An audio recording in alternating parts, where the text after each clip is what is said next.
الرحمن الرحيم. الحمد لله رب العالمين، والصلاة والسلام على أشرف الأنبياء وخاتم المرسلين محمد وعلى آله وصحبه وسلم. ربنا هب لنا من لدنك رحمة وهيئ لنا من أمرنا رشدا. ربنا أرنا الحق حقا وارزقنا اتباعه، وأرنا الباطل باطلا وارزقنا اجتنابه. ربنا اغفر لنا ولإخواننا الذين سبقونا بالإيمان، ولا تجعل في قلوبنا غلا للذين آمنوا ربنا إنك رؤوف رحيم. آمين. خوش حالم كلا وانەیەکی تر لشرح 40 نووي بخزمت ئێوەی بەڕێز و خۆشەویست دەگەمەوە. خوای پەروەردگار تەبارەک و تەعالە ئەو دەرسانە بخاتە تەرازوی حەسەناتمان و بیکاتە مایەی قورسبوونی تەرازوی چاکەکانمان و عاقبەت خێرمان کاتن و سەربەرز و سەرفرازی دنیا و قیامەتمان بکە ئینشاء الله تعالى. لە فەرمودەی 22 دەفەرمێ عن أبي عبد الله جابر بن عبد الله الأنصاري رضي الله عنه أن رجلا سأل النبي صلى الله عليه وسلم فقال: أرأيت إذا صليت المكتوبات وصمت رمضان وأحللت الحلال وحرمت الحرام ولم أزد على ذلك شيئا أدخل الجنة؟ قال: نعم. رواه مسلم.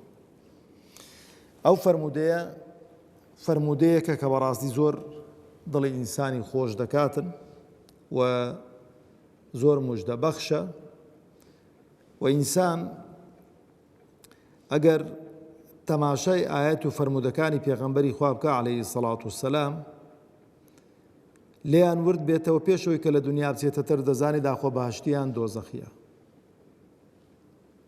دەزانێت داخۆ ئەو ئینسانە دەچێتە بەهەشتیان دەچێتە دۆزەخ. زاهیریەکەی دەناوەی دیکە عایدی خوایە تەبارەک و تەعالە، بەڵام ئینسان لە هەموو کەس چاکتر خۆی دەناسیتن. ئینسان لە هەموو کەس چاکتر خۆی دەناسی و ئاشنایە بە ئەعمالی قەلبی خۆی کە گوتمان کردەوەکانی دڵ زۆر گەورەترن و زۆر مهمترن لە کردەوەکانی ئەعزاکانی دیکە. طبعاً هاوڵانی پێغەمبەری خوا عەلەیهی سەڵات وسەلام بە تایبەتی ئەوانەی کە لە مەدینە ژیابوون پرسیاری زۆر کەمیان لە پێغەمبەر کردوون عەلەیهی سەڵات وسەلام. چەند پرسیارێکی مەحدودیان لە پێغەمبەر کردو عەلەیهی سەڵات، بەڵام جاری وا هەبوو شتیان هەدیان دەدا نەفەرێکی کە لە بادیەی دەهات دەیانگۆ پرسیاران لە پێغەمبەری بکە عەلەیهی سەڵات وسەلام، بۆی ئەوان دابنیشن پرسیارەکان بکەن و گویان لە وەڵامەکان بێت. جابری کوڕی عەبدوڵڵا کە یەکێکە لە سەحابە بەڕێزەکان ئەنساریە، لە مەجلیس دانیشتووە دەفەرمێ: أن رجلا سأل النبي صلى الله عليه وسلم فقال. پیاوێک پرسیارێکی لە پێغەمبەری خوا کرد عەلەیهی سەڵات وسەلام. طبعاً لێرانە دەرسێکی زۆر گەورەی تێدا بۆ ئێمە برا بەڕێزەکانی خۆم. زۆر جار دەبینی بە تایبەتی لە هەندێک تەفسیر و لە هەندێک ئەوانە زۆر خۆ سەرقاڵ و مەشغوڵ دەکەن بە ناو. فڵان کەس ناوی چ بووە؟ ئەصحاب الکاف ناویان چ بووە؟ براکانی یوسف ناویان چ بووە؟ ئەو سەحابەیە چێ بووە؟ ناو مادام لە ناوەرۆکەکەی هیچ شتێک ناگۆڕیتر مهم نییە، ئەومان زۆر ئاگا لێ بێ. مادام ناو لە ناوەرۆکەکەی گۆڕانکاری بەسەردا نایەنێتن، گرنگ نییە ناوەکەی بزانین یان نەزانین ئەو سەحابە چێ بووە ئەو پرسیارەی لە پێغەمبەری خوا کردویان چێ نەبوو عەلەیهی سەڵات وسەلام. گرنگەوەی ئەو ناوەرۆکە بۆ ئێمەشە بۆ ئەویشە، ئەوە مهمە. وەڵامەکەی پێغەمبەری خوا کە ناوەرۆکی پرسیاری ئەو سەحابەیە، ئەوە دەبێت ئینسان گرنگی پێ بدات. ئەوەش هەم بۆ ئەوە و هەم بۆ ئێمەشە. لەبەرەوەش چوونە بەهەشت باوەڕتان بێ زۆر ئاسانە. یعنی چکە جاری وایە دەبینی گوێت لە محاضەرەیەکی دەبی، گوێت لە دەرسێکی دەبی، کابرا هەموو وەچ کابرای گوتی کونەمشکانت لێ دەکاتە قەیسەری، یعنی لە پیستی خۆت دەڵێ دێ دەرێ، هەندە بێزارت دەکات، وای لێ دەکە هەموو ڕێکت لێ دەگریتەوە.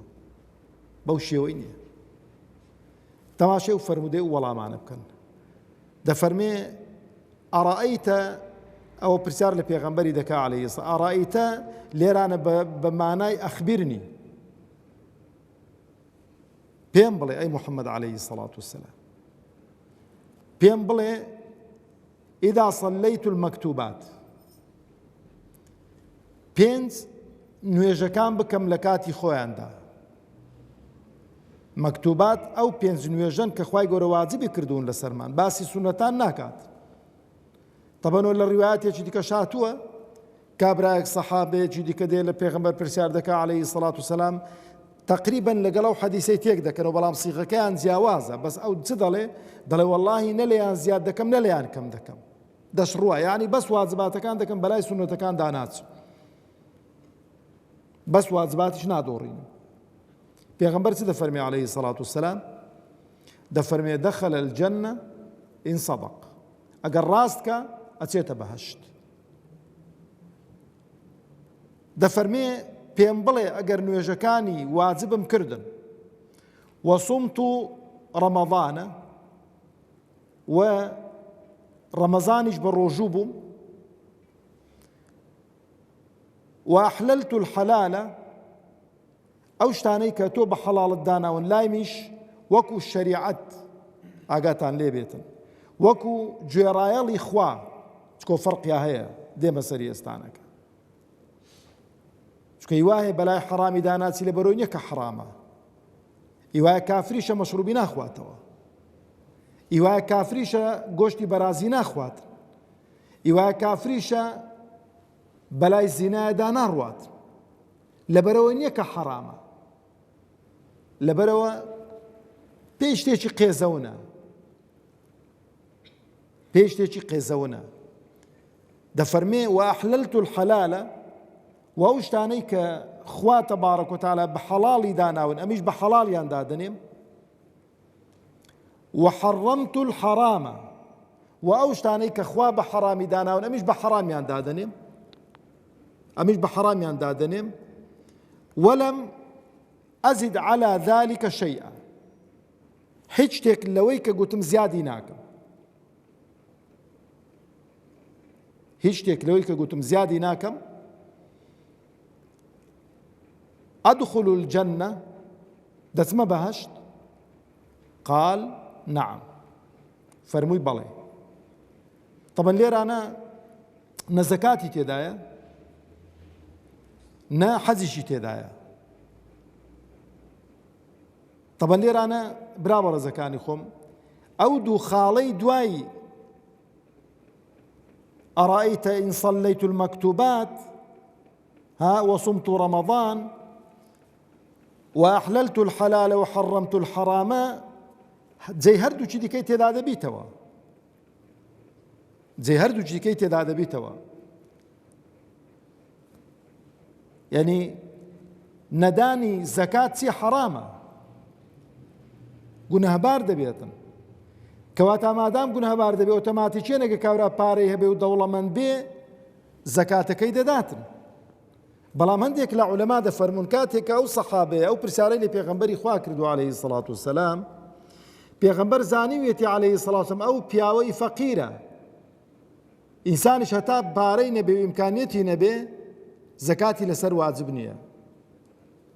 و دەشفەرمون حەج هێشتا واجب نەبوو بوو، چونکە حەج لە ساڵی 9 هیجری و هەندێکی دەڵێن لە 10 هیجری لەو کاتەی حەجی ماڵی خوا واجب بووە. بەڵام ئەگەر جاری وا هەیە برا بەڕێزەکانی خۆم کە بە تەفاسیلی ناچنە ناو ئەو قەزیە حەڵاڵ و حەرامە، ئەو دوو بابەتەی دیکەش، ئەو دوو ڕوکنەی دیکەش لە خۆیدا کۆ دەکاتەوە.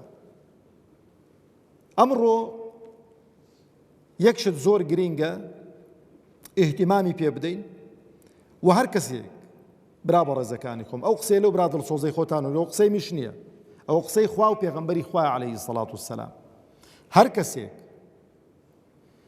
نوێژەکانی مەزبوط بوون، نوێژەکانی مەزبوط بوون بە پێوەری شەرع، بە پێوەری قورئان و سونەتی پێغەمبەری خوا عەلەیهی سەڵات وسەلام، هەموو شتەکانی دیکەی مەزبوط دەبن، هەموو شتەکانی دیکەی مەزبوط دەبن و لە ڕۆژی دواییش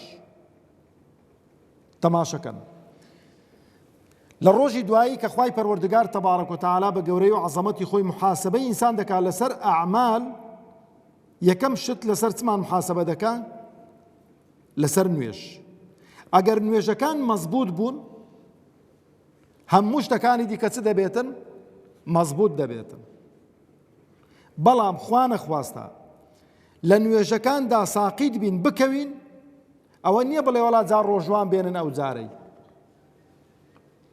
زەکاتی بێنن حەجی بێنن تەشبیه نەبێ وەلیلله المەثل الأعلى چۆن ئێستا قوتابیەک دەیەوێتن ماجستێر بخوێنێتن دکتۆرا بخوێنێتن دەبێ بچی ئیمتیحانی چ بکاتن ها کەفای ئینگلیزی ئەگەر دەرەجەی پێویستی هینا چکە جاری وایە دەبینی کابرا ئینگلیزیەکەی مەزبوط نییە بەڵام لەو بابەتەی خۆی کە دەوێت ماجستێری لێ بینی تۆ پرۆفیسۆرە لەو بابەتەی کە دەوێت دکتۆرایەکەی بینی تۆ پرۆفیسۆرە زۆری شارەزایە بەس لەبەرەوەی لێرانە ساقیت دەبێت لێ ناگەڕن ئیمتیحانی ماجستێر و ئیمتیحانی دکتۆرایەکەی بکات ئینسانیش ئەگەر لە نوێژان ساقیت بوو ناچنە سەر ڕۆژوان لە ڕۆژی دواییدا ناچن دەل ناڵێ قەیدی ناکەم مادام نوێژت نینە جابزان داخۆ چەندت ڕۆژوێنە لەبەرەوەش نوێژ سەنجی مەحەکە ئینسان ئەگەر نوێژی نەبوون نوێژان نەکا با ڕۆژوان نەگرێتن چکە نوێژ نەکەر کافرە کابرای کافریش عیبادەتی لێوەرناگیرێتن ڕۆژووی لێوەرناگیرێ زەکاتی لێوەرناگیرێ حەجی لێوەرناگیرێ هەموو کردەوەکانی بەڕوودا دەدرێنەوە لەبەرەوە لە چ دەست پێ دەکا لەو پێنج نوێژە دەست پێ دەکا ئەڕەئەیتە پێم بڵێ ئەی پێغەمبەری خوا عەلەیهی سەڵات وسەلام ئیدا صەلەیت المەکتوبات ئەو پێنج نوێژەم لە کاتی خۆکردن و نوێژیش برا بە ڕێزەکانی خۆم نوێژی ڕاستەقینە ئەو نوێژەیە کە بە جەماعەت لە مزگەوت بکرێتن بەڵێ خلاف لە مابەینی فوقەهای ئایا نوێژی جەماعەت واجبەیان سونەتە فەرضی عەینیان فەرضی کیفایەیە بەڵام وەڵڵاهی ئەو برایەتانە من نەموجتەهیدم نەوە بەڵام ڕێی ئەو عالمانە زۆر زۆر زۆر زۆر بەقووەترە کە دەڵێن نوێژی جەماعەت واجبە مەگەر کابرا عوزرێکی شەرعی هەبێت لەبەرەوەش خوای پەروەردگار تەبارەک و تەعالا لەو شوێنانەی کە باسی نوێژ دەکات دەفەرمێ چی دەفەرمێ فەرکە ها یان دەفەرمێ وەرکەعوا مع الراکعین لەگەڵ ئەوانەی کە ڕکوع دەبن ڕکوع یعنی لە نوێژی جەماعەت و ئەو کابرایی کە وەڵام دەداتەوە لە ڕۆژی دوایی کە کابرایەکی جەهەنەمیە خوا پەنامانداتن ما سەلەکەکم فی سەقەڕ ئەڵێ چی ئەڵێ لەم ئەکون ئوسەلی واڵێ لەم نەکن من الموسەلین لەگەڵ نوێژکەراندا نەبووین پێغەمبەری خوا عەلەیهی سەڵات وسەلام دەفەرمێ هاتۆتە سەرم کەسێکی لە شوێنی خۆم دابنێم کەسێکی لە شوێنی خۆم دابنێم ئیمامەت بکا بۆ خەڵکی ئەوانەی کە لە ماڵەوە نوێژ دەکەن خۆ قمارێ ناکەن مەشروبی ناخۆنەوە ئیشی فاحیشە ناکەن نوێژیاکا لە ماڵێ هاتووم چم خانوەکانیان بەسەر دابسووتێنم مادام نایەنە نوێژی جەماعەت بۆ ئێمە عەبدوڵڵای کوڕی ئوم مەکتوم با دەرز بێت دەفەرمێ تمەی پێغەمبەری خوا پیاوێکی کوێرم کەسی شک نابم دەستم بگری هیچ کەسم نییە دەستم بگری بمهێنیتە مزگەوت ئیجازە هەیە لە ماڵەوە نوێژەکانی خۆم بکەم فەرمووی بەڵێ ڕۆی گوتی وەرە وەرە عەبدوڵڵا هاتەوە گوتی گوێت لە بانجێ گوتی بەڵێ گوتی ئەجیب حەیە عەلە السەلا وەرە مزگەوتێ ئیجازەی بە کوێرێک نەداو کە کەس نێ دەستی بگریت ئەدی ئەمن و توی چاوسا ماڵمان لەبەر لە تەنشت مزگەوتەیە ئەو سەماعە گەورەشیان داناون کابرا ئەگەر نظام خەوی چ بێتن هەفت خەوانی ڕادەپەڕینیتن لەبەرەوە ئەگەر نوێژەکەمان مەزبوط بوون ئەوجا ڕۆژووی ڕەمەزان برا بە ڕێزەکانی خۆم فەرموودە زۆرن بەڵام وەکو پێغەمبەری خوا عەلەیهی سەڵام دەفەرمێ مەن سامە رمضانا إيمانا واحتسابا غفر له ما تقدم من ذنبه.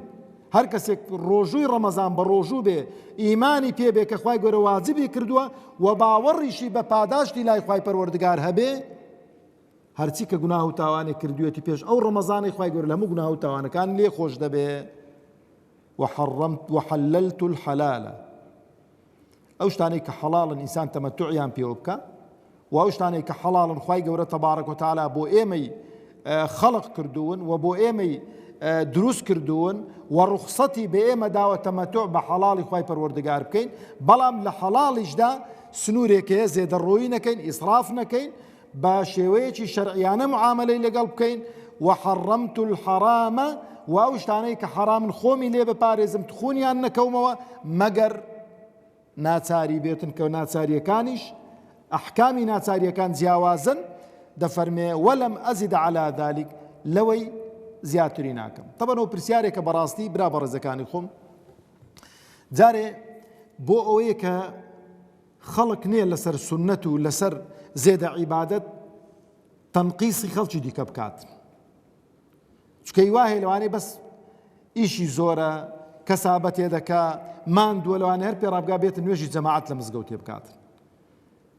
گلەیە لێمە کەن مەڵێک کاکە لۆ دانانیشی لە دوای نوێژێ بەیانی تا ڕۆژ هەڵدێتن، باویش خۆ خێرێکی گەورەیە، بەس کاکە پێی ناکرێ ئەوی ئیشا هەیە، تو چیەوە دوای نوێژێ بەیانی لێ دەنوی هەتا نیوەڕۆیە قەرزدار یەکێوێ خەوەکەی، بەس ئەو فەقیرە ئەگە دەگەڵە تو دانیشی حرازیکەی ناشنوی تۆ دەبی غارداتە ئیش و کار و کەسابەتی هەتا نوێژی نیوەڕۆیە، نە ڕۆژوەکەی دەزانی چۆن گرتووە، نە عیبادەتەکەی چۆن گرتووە، نە خەوەکەی، هەر عەقڵەکەشی تێک دەچێتن.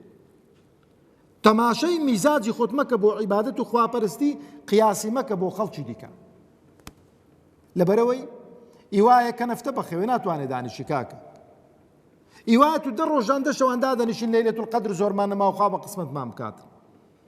کابرا ئیوایە کا قەناعەتی وایە، زۆربەی سەحابەش کاکە سەحابەی وایە دەڵێ سوێنت بە قورئانێ بۆ دەخۆم شەوی لەیلەتول قەدر 27 ونیە مامۆستا بۆ یەکدی حراتکەی بڵێن وەڵا فڵان کەسی بێت تەقوایە هەر دە شەوان دانانیشیتن. خۆ شتێکی باشە هەر دە شەوان دانیشی، ئەوەی پێیکرا بە هەر دە شەوان دانیشیتن وەڵا زۆر گەورەیە. سنەتی پێغەمبەری خوای عەلەیهی سەڵات وەکو خۆ جێبەجێ کردووە، پێغەمبەر هەر دە شەوان دانیشتووە عەلەیهی سەڵات وسەلام. بەڵام دەبینی کابرا ئیشی هەیە، مەشغەڵەتی هەیە، سەرقاڵە، یعنی یەک شت مەبەسمە بێڵێم سنەت لە یەکتر نەکەینە واجب، سنەت لە بابی سنەتەکاندا بمێننەوە، و سنەتیش لە نەفەرێک بۆ نەفەرێکی دیکە جیاوازە. ئیوایە لە ماڵبەخشین زۆری ئازایە، ئیوایە لە شەو نوێژان زۆری ئازایە، ئیوایە لە ڕۆژوان زۆری ئازایە، ئیوایە لە غەزایە زۆری ئازایە، هەر یەکەو لە شتێکی ئازایە. ئەوەی کە تۆی لێ ئازای مەیسە پێنە بەسەر ئەو تەنشتەی خۆت کە لێی ئازانیە. خوای گەورە تەبارەک و تەعالا عاقبەتمان خێرکە. دەفەرمێ ئەگەر ئەو شتانم کرد لێم زیاد و کەم نەکردن ئەدخولوا الجەنە، ئەچمە بەهەشتێ. فەرمووی نەعەم، بەڵێ. یا ڕەبی خوای گەورە تەبارەک و تەعالا لەوانەمان بجێڕی کە بتوانین زیاتریش بکەین لەو شتانە و خۆمان ماندووکەین، بەتایبەتی ئێمە لە سەردەم و زروفێکی فیتنەدا دەژین، فیتنەیە کە ڕۆژانە شوبهاتمان بۆ دروست دەکرێت لەسەر ئەو کەناڵە ڕاگەیاندنانە بە پارەی ئەو میلەتەی، شوبهاتمان لە دیندا بۆ دروست دەکرێت، شوبهاتمان لە حەڵاڵ و حەرام بۆ دروست دەکرێت. ئەگەر خۆمان شارەزا نەکەین و ئاشنا نەکەین بە دینی خوای پەروەردگار، دەبینی زەرەرمان پێدەگەینن، وە شەهەواتیش ئەو هەر باسی مەکە کە بەت شێوەیەکە لە زروف و زەمانێکی زۆر ناسکدا دەژین، بەڵام بە حەول و قووەتی خوا یەکێک دەبین کە برای پێغەمبەرین عەلەیهی سەڵات وسەلام و دەست لە ناودەستی پێغەمبەر دەنین عەلەیهی سەڵات وسەلام. وەسەلام عەلەیکم وەڕەحمەتوڵڵاهی وبەڕەکاتوه.